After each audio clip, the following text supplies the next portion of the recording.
All right, we're moving on to generosity, the seventh and 10th commandments. So basically, do not steal and do not covet someone else's property, but give generously to others. So obviously, number one, you can't steal, but that also expands beyond just not taking what doesn't belong to you. It also goes along with having or taking more than our fair share of something, acting without giving a thought for fairness or charity, and violating someone's right to private property.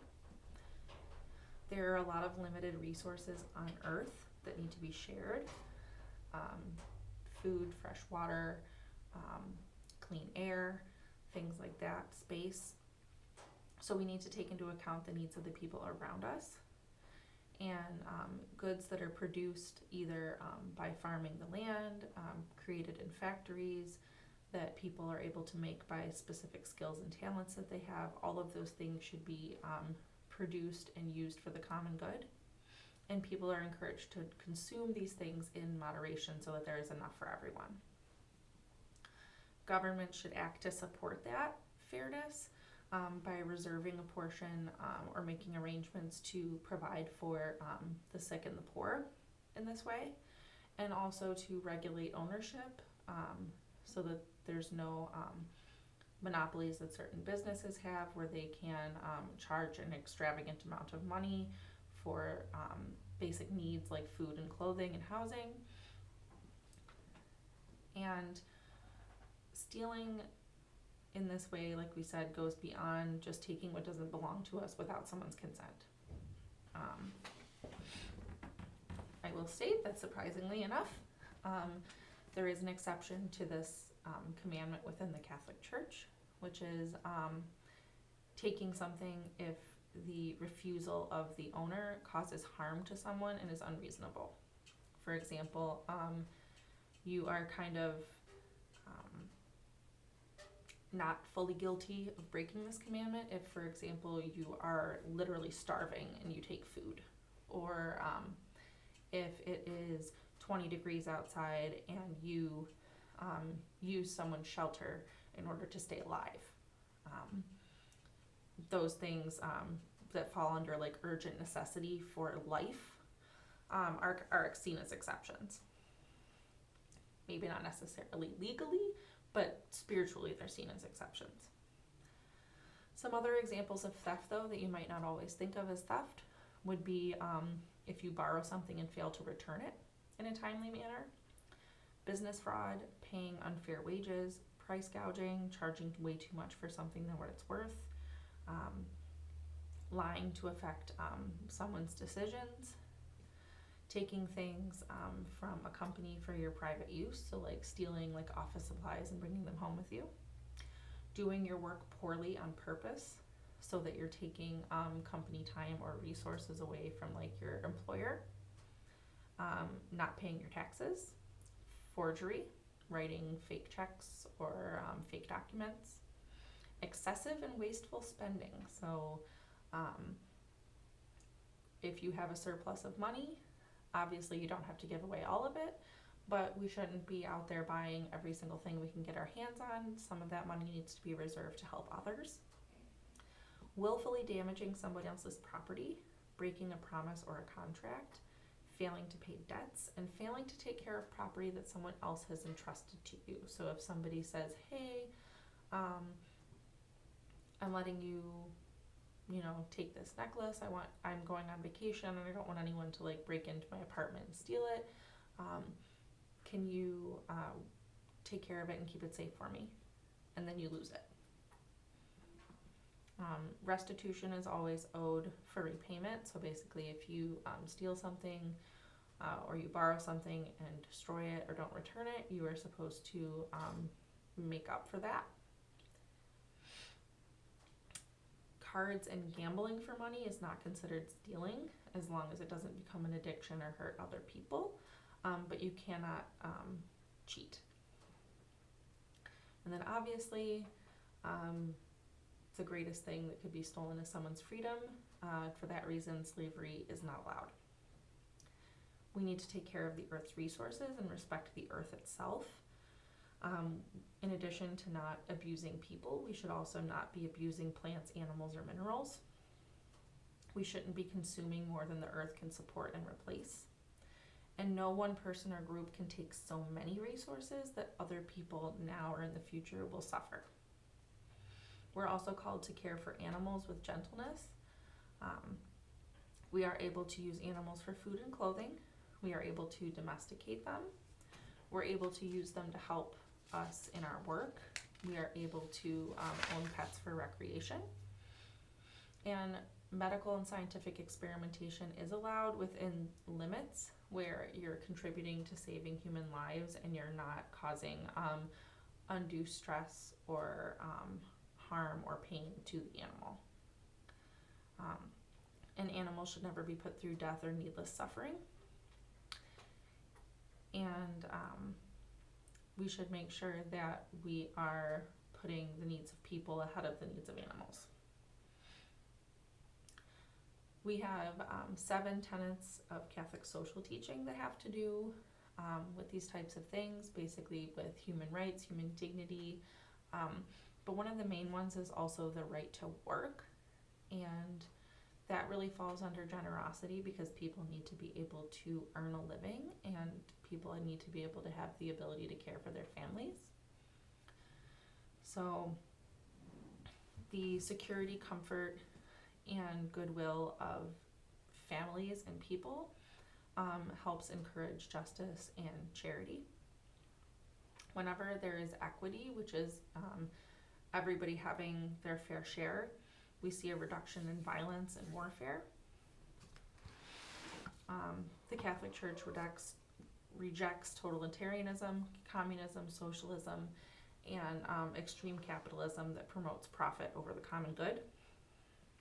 So there should be reasonable regulation of the marketplace, protection of workers, just distribution of goods.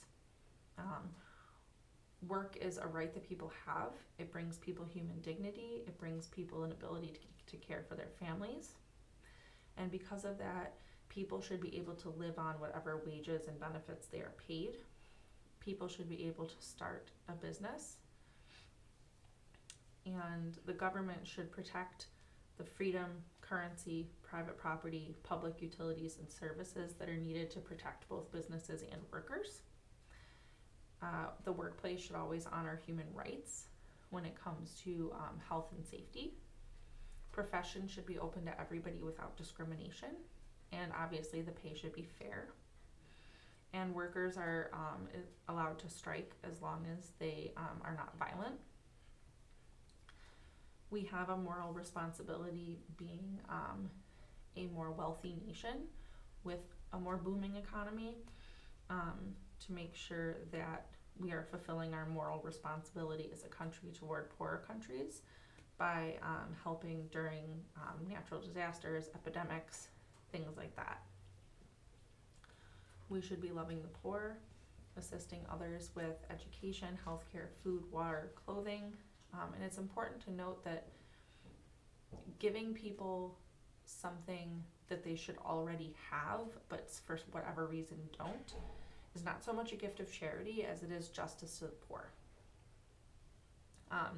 Sharing goods with someone that doesn't have what they need is more so giving them what they're owed because it's something that they need to literally survive, and it's not so much giving them what is ours. We're more so giving them what is theirs they've not been able to obtain.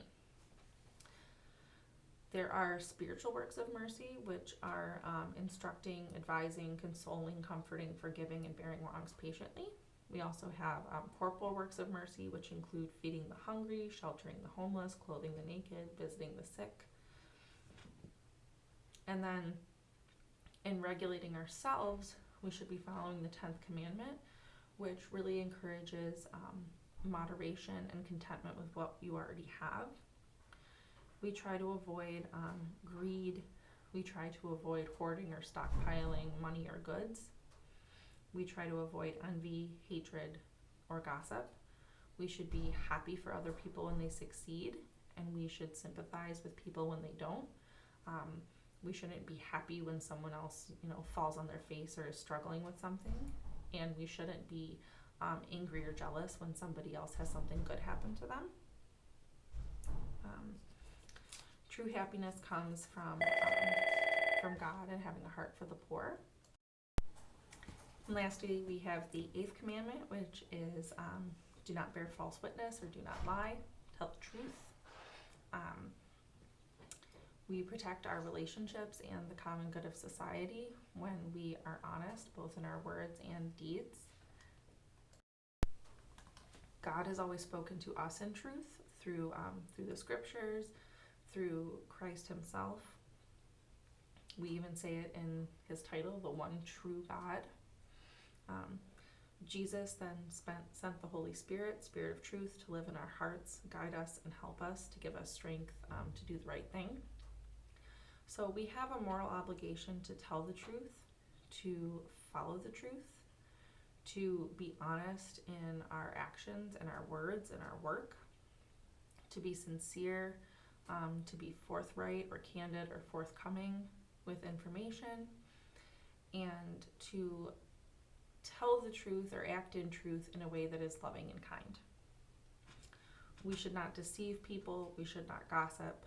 We should not try to sneakily disguise the truth by omitting something or avoiding talking about something. And we should not be insincere. On the flip side of that, though, we should also be respecting people's right to privacy.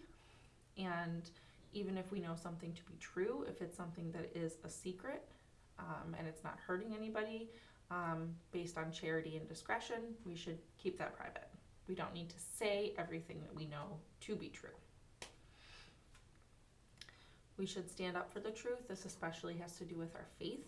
So we should be confident in speaking the truth about our faith and about what we believe. And we shouldn't hide away from our faith. We shouldn't take part in other people's sins.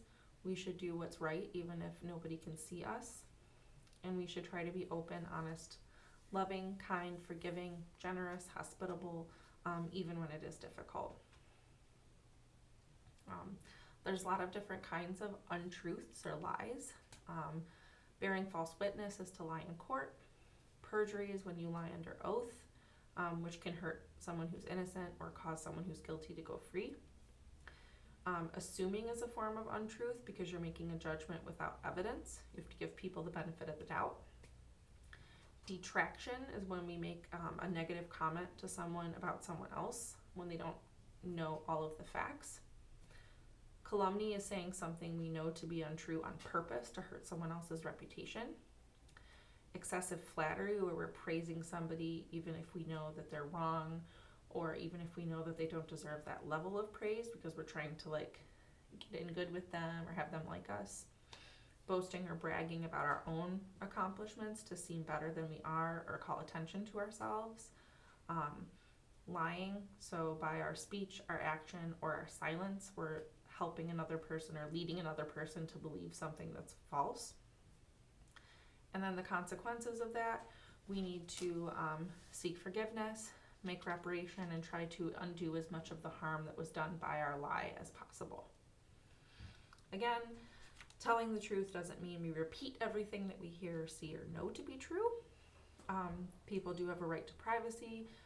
Certain things could jeopardize the good or safety of others or cause scandal if they're talked about. So we don't need to say everything. And when we do find ourselves in a situation where we have to tell someone a truth that they might not want to hear, we should be loving and kind about how we do it. Obviously, professional or confidential information shouldn't be told to anybody. The only exception is if somebody's life or well-being is at risk. And this extends to the media and the government. So the media and the government have a responsibility to report the truth accurately, and we as consumers and citizens have a responsibility to hold the media and the government accountable for telling us the truth about what's going on and telling us in a timely manner.